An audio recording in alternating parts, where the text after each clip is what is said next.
Welcome to a special edition of The World Deciphered, brought to you by the Cipher Brief. I'm your host, Iya Meurmishvili. A special edition because the Middle East is on the brink of a new war after a dizzying series of events. In less than a week, Israel has killed the longtime leader of Hezbollah in Lebanon, sent ground troops into Lebanon to fight Hezbollah, and then in retaliation for those actions and others, Iran launched ballistic missile strikes against Israel, and Israel vowed to respond. As Israeli Prime Minister Benjamin Netanyahu put it, Iran made a big mistake and will pay for it. The Cipher Brief spoke with two people who have dealt closely with the region from the halls of power. Former U.S. Secretary of Defense Mark Esper and General Frank McKenzie, former commander of the U.S. Central Command. They will provide crucial insights into the strategic implications of these events and what may come next. You probably already know that the Cipher Brief works with deeply experienced experts on global and national security to help put context around today's headlines. But did you also know that the Cipher Brief produces a daily report that keeps you up to speed on national and global security stories that are impacting businesses around the world? Like the President's Daily Brief, the Cipher Brief's open source report should be your first read of the day to stay ahead of the national and global security stories impacting your world. Become a subscriber and get the report for free. Subscribe at thecipherbrief.com. We turn first to former Secretary of Defense Mark Esper, who spoke with Cipher Brief CEO and publisher Suzanne Kelly about the rapidly escalating conflict in the Middle East. It's a conversation that covered the Iranian strikes, the potential Israeli response, and more. Joining us now in the Cipher Brief studio is former Secretary of Defense Mark Esper. Mr. Secretary, thanks so much for being here. It's nice to see you again. Yeah, it's great to be with you. Thank you. You know, I really have to ask sort of your personal opinion. You've sat in the chair of the Secretary of Defense. You are seeing events in the region continue to escalate. What's top of mind for you as you're watching these headlines come in literally almost minute by minute? Well, you've jumped straight to the topical issue, huh? Look, it's obviously a very dangerous world, and it's got what happened last night with the Iranian ballistic missile attack was a significant but feckless attempt to strike back at Israel, and I think we're all waiting now to see how Israel responds. That will dictate the course of events here, in the coming days and weeks. And that's just one front. We have the Hezbollah front, where Israel appears to be on the cusp of an invasion, at least a limited one. And then, of course, they are still confronting Hamas in Gaza at the same time. Right. Let me kind of ask you, how does this work behind the scenes? How closely do you think, and I know that you don't have a crystal ball, but how closely are Israel and the U.S. Collaborating or at least talking about, organizing, communicating about what a response could look like by Israel? Because so far it looks like the U.S. has been sort of told after the fact on several occasions as Israel has decided to take action. Well, I can't speak to the relationship right now between, for example, Lloyd Austin and his counterpart, but I will tell you during my tenure, it was very close, certainly at the mill-to-mill level. There's a lot of exchange of personnel and views and constant communication at multiple levels of command. And at the civilian level, there was too. My counterpart was Benny Gantz, and Benny and I talked quite often. So I can't, again, speak to what's happening right now, but I can tell you it's always been a strong foundation between our countries. It's based on shared values, shared interest, and a long-term relationship between our peoples. What would you guess right now would be a likely Israeli response to this attack? Well, I suppose they're going to go after different sets of targets. One, might be the strategic aim of knocking out their nuclear sites or nuclear facilities. Another might be going after air defense systems or ballistic missile production sites, or they could go after economic targets such as their oil refineries and other facilities they have in the region that provides them the means, the money, if you will, to continue to supply their proxy networks. Yeah. In terms of launching any kind of attack on nuclear facilities there, would this be sort of a temporary setback in terms of the development of Iran's nuclear program, or do you think there's an opportunity here to have a more lasting impact on that particular program? Well, in situations like this, it's usually just temporary. It's hard to, if a country is determined to pursue a certain technology, if you can set them back by destroying facilities or taking out the people behind it, it's just a matter of time before they build new facilities, acquire new technology, train new scientists. So at the end of the day, it's really just a setback. The question is, can you set it back long enough for you to pursue other avenues, if you will, of rolling back their program, whether it's a diplomatic, economic, or military. So that's how I would frame it. How are you looking at the opportunity for Israel to really make progress on the proxy groups, the Iranian proxy groups? We've already seen what they've done to Hamas since October 7th of last year. We've seen what they've been able to do to Lebanese Hezbollah just over the past several weeks. How likely of a lasting impact do you think those actions are going to have on their ability to continue to launch attacks against Israel? Well, in Gaza, they've knocked out 22 of 24 battalions. They've taken out many of the leaders, but not the most important one, Yahya Sinwar. And so I think the question, Will, is what's the future going forward? I'm a believer in a two-state solution, but certainly you cannot have Hamas at any point going back in and governing, policing, providing public services to the people of Gaza. So you got to make sure that Hamas doesn't reemerge, that if anything, at worst, it's an insurgency. So that would be that. On Hezbollah, it's kind of the same situation applies, although you have a nation state, of course, which has been infected like a cancer by Hezbollah.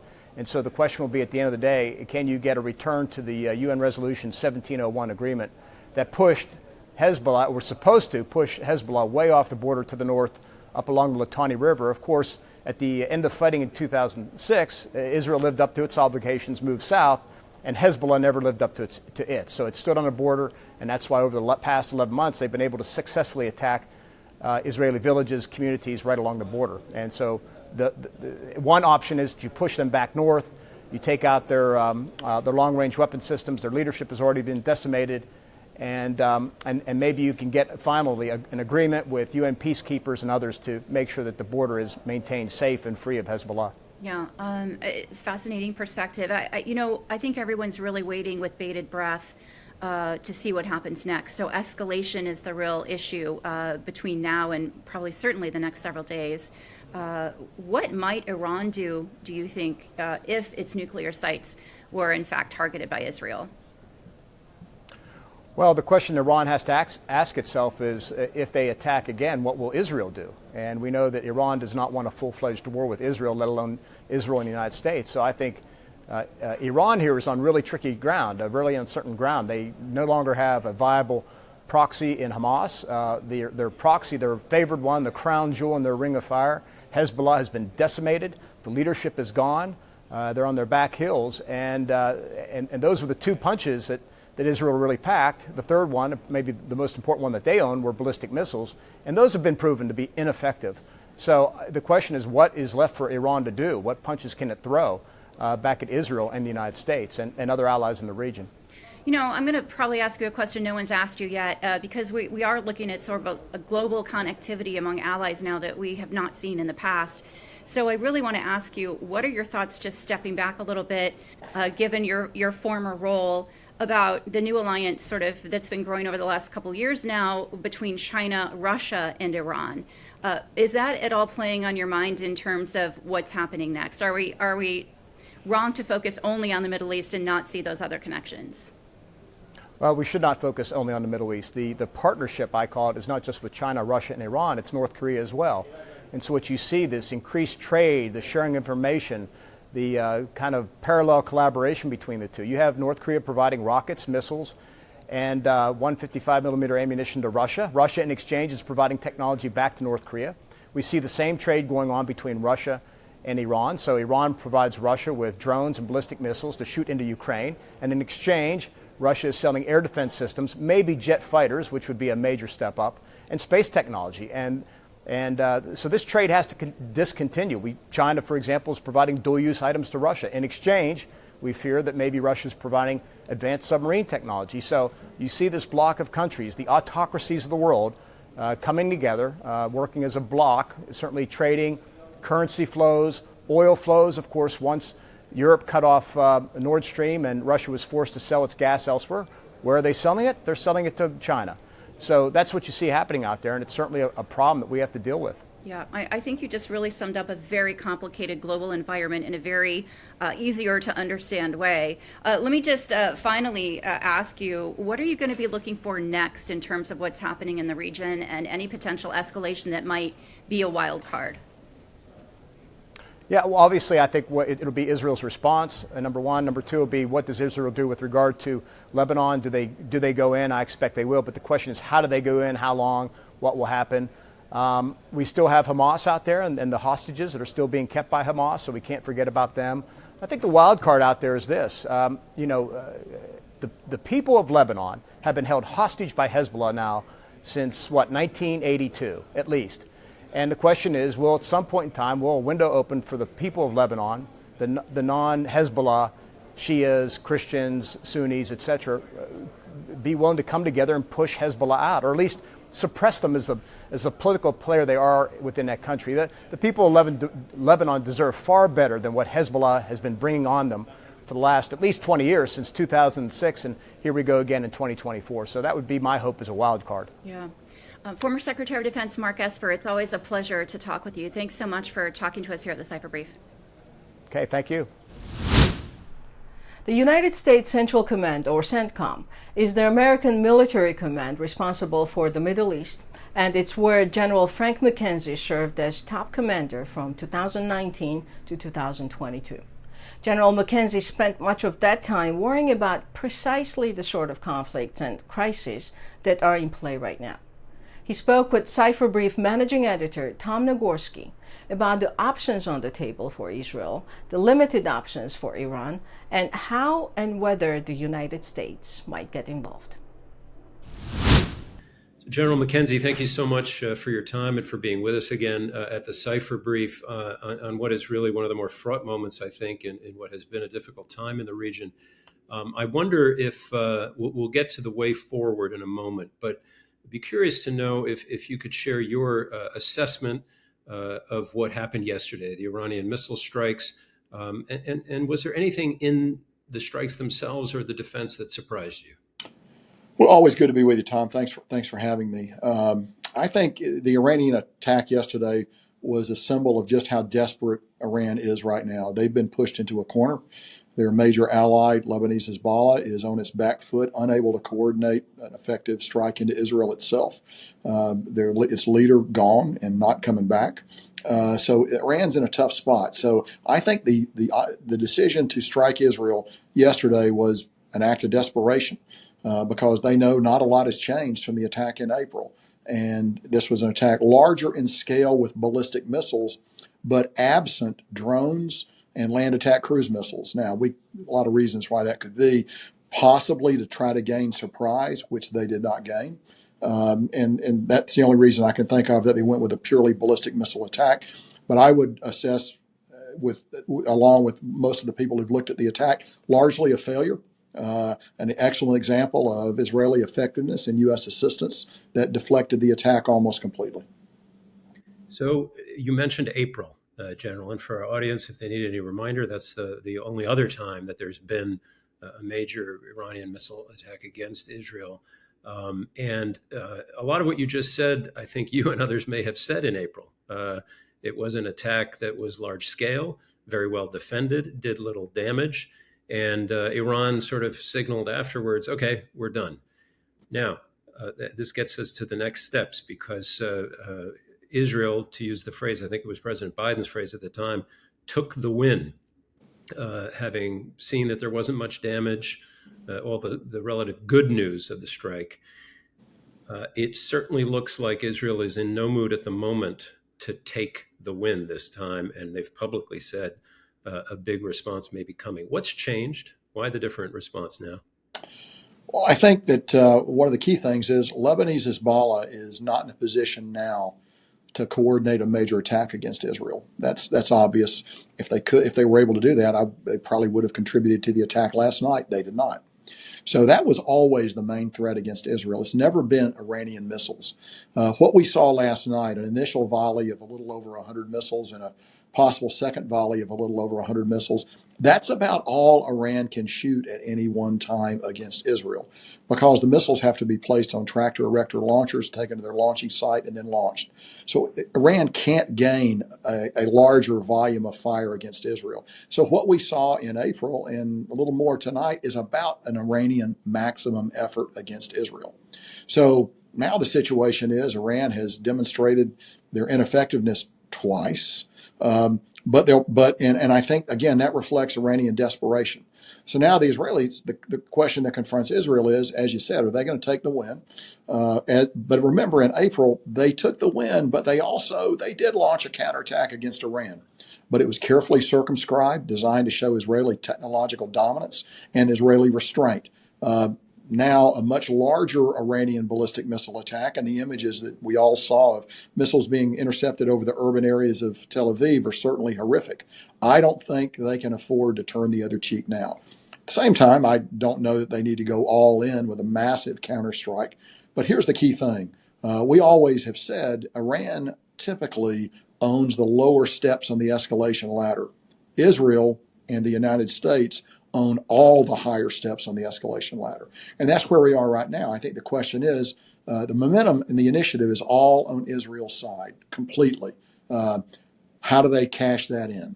And so, they have a lot of options.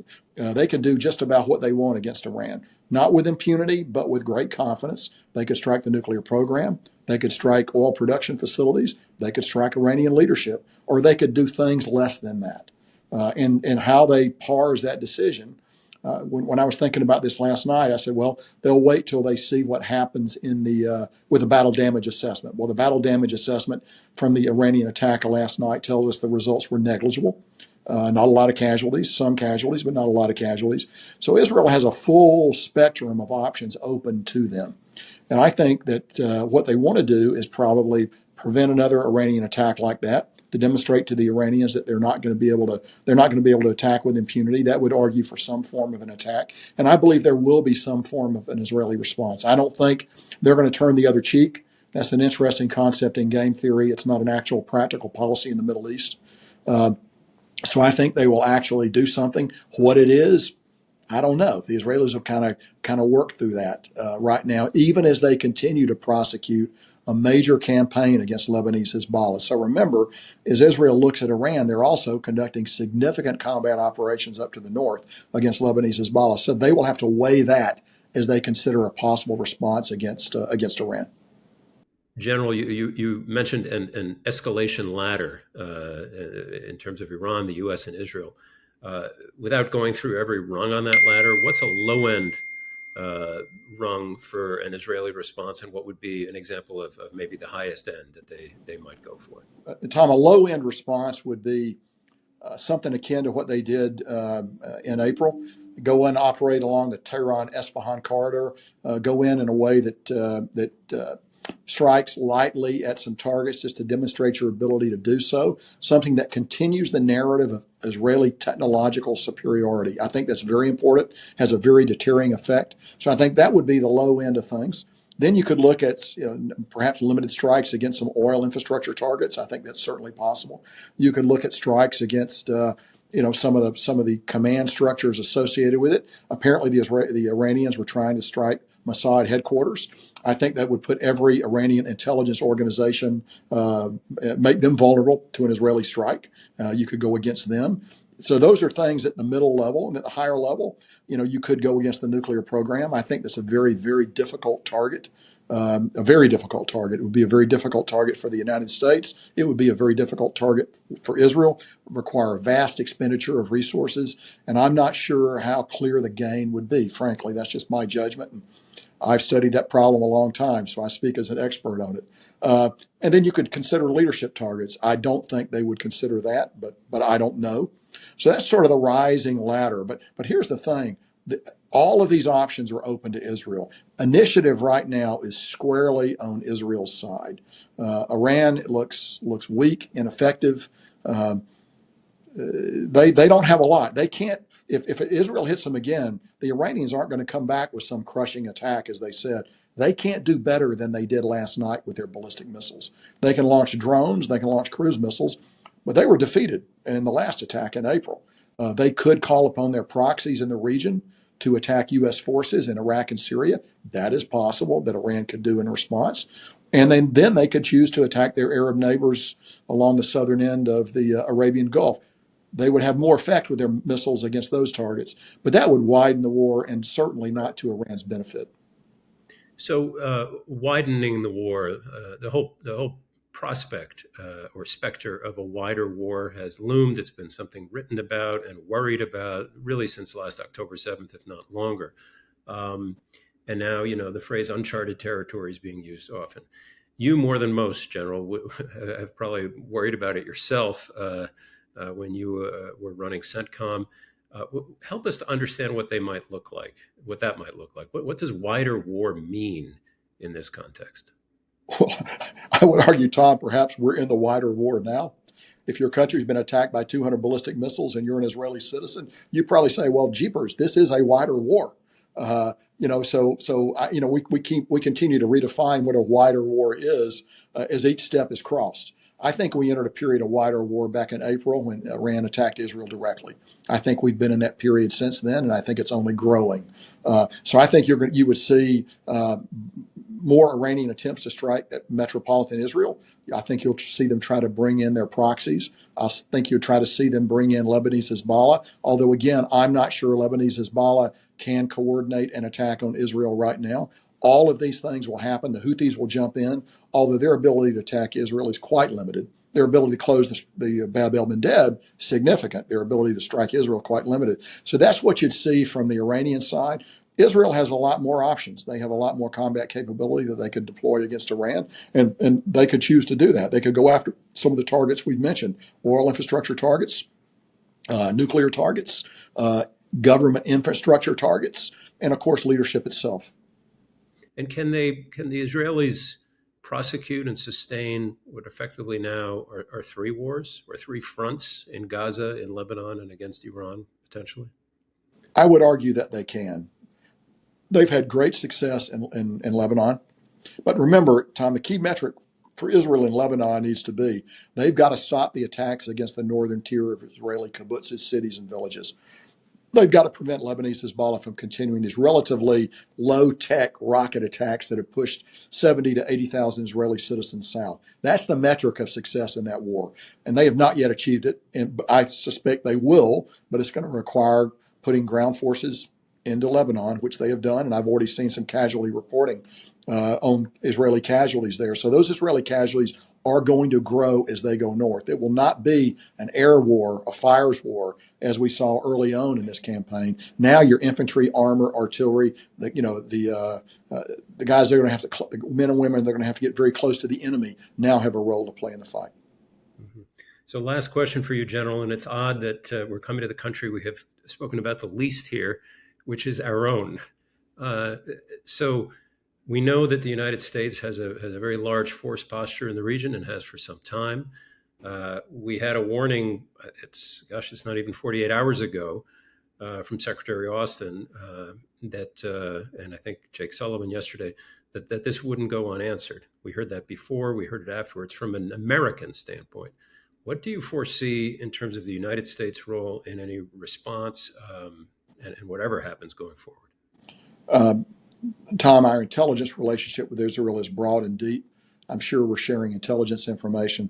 I don't know that we would undertake any more right now, anything kinetic in this Israeli response. I think the Israelis are probably perfectly capable of responding on their own.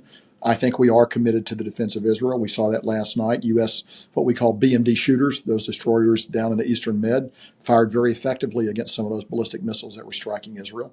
So I think that will continue. Our support for the defense of Israel will continue. But I would expect that a potential Israeli response against Iran would be flown, executed by the Israelis themselves. General Frank McKenzie, it's great to have you with us. I assume it won't be the last time we speak as this unfolds, but really, really appreciate your time. Thank you. Thanks for having me. Always a pleasure to talk to you, Tom. Thank you. And that's it for this special episode of The World Deciphered. I'm your host, Iya Meurmishvili. Remember, you can watch the full interviews with each of our guests on the Cipher Brief's YouTube channel. And visit us at decipherbrief.com, where you can subscribe to our open source report, keeping you up to speed on what's happening in the world every Monday through Friday. And remember, national security is everyone's business.